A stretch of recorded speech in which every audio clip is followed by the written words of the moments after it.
നിങ്ങൾ എന്താണോ പടച്ച തമ്പുരാനോട് ചോദിച്ചത്, ആ ചോദിച്ചത് മുഴുവൻ അള്ളാഹു തരുമെന്ന് പ്രവാചകൻ സല്ലല്ലാഹു അലൈഹി വസല്ലമ തങ്ങൾ പഠിപ്പിച്ച അള്ളാഹുവിന്റെ ഒരു ഇസ്മുണ്ട്. ആ ഇസ്മ വെച്ചിട്ട് നിങ്ങൾ അള്ളാഹുവിന്റെ മുമ്പിൽ കൈമലർത്തിയാൽ അള്ളാഹുവിന്റെ അറശ് വരെ കുലുങ്ങുമെന്നാണ്.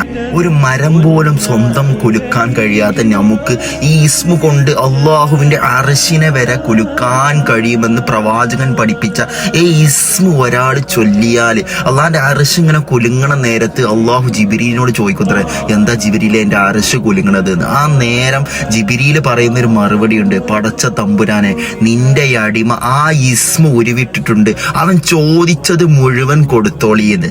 യാ മാലിക്കൽ മുൽക്കി യാസൽ ജലാലി വൽ ഇക്റാം എന്നുള്ള ഈ പടച്ച തമ്പുരാന്റെ പവർഫുൾ ആ ഇസ്മ ഒരാൾ 15 തവണ ജീവിതത്തിൽ ഇങ്ങനെ പതിവാക്കുകയാണെങ്കിൽ ആ ഇസ്മും വെച്ചിട്ട് പടച്ച തമ്പുരാന്റെ മുമ്പിൽ കൈ നീട്ടിയാൽ അള്ളാഹു ആ കൈകളെ നിരാശനായി മടക്കുകയില്ലെന്നാണ് പ്രവാചകൻ സല്ലല്ലാഹു അലൈഹി വസല്ലം തങ്ങൾ പഠിപ്പിക്കുന്നത്. അതുകൊണ്ട് എന്തെങ്കിലും പടച്ച തമ്പുരാന്റെ മുമ്പിൽ കൈ നീട്ടുന്നുണ്ടെങ്കിൽ ഈ ഇസ്മ ഒരു 15 തവണ ചൊല്ലിയിട്ട് പടച്ച തമ്പുരാന്റെ മുമ്പിൽ കൈ നീട്ടുക. അതുപോലെ നിങ്ങളുടെ ഏതെങ്കിലും ഫ്രണ്ട്സോ അല്ലെങ്കിൽ നിങ്ങൾ ബന്ധപ്പെട്ട ആർക്കെങ്കിലും അവരുടെ നന്മ ആഗ്രഹിക്കുന്ന ഒരു വ്യക്തിയാണ് നിങ്ങളെങ്കിൽ അവർക്കും ഈ വീഡിയോ ഒന്ന് ഷെയർ ചെയ്ത് കൊടുക്കുക, അവർക്കും യൂസ്ഫുൾ ആവട്ടെ ഇൻഷാ അല്ലാഹ്.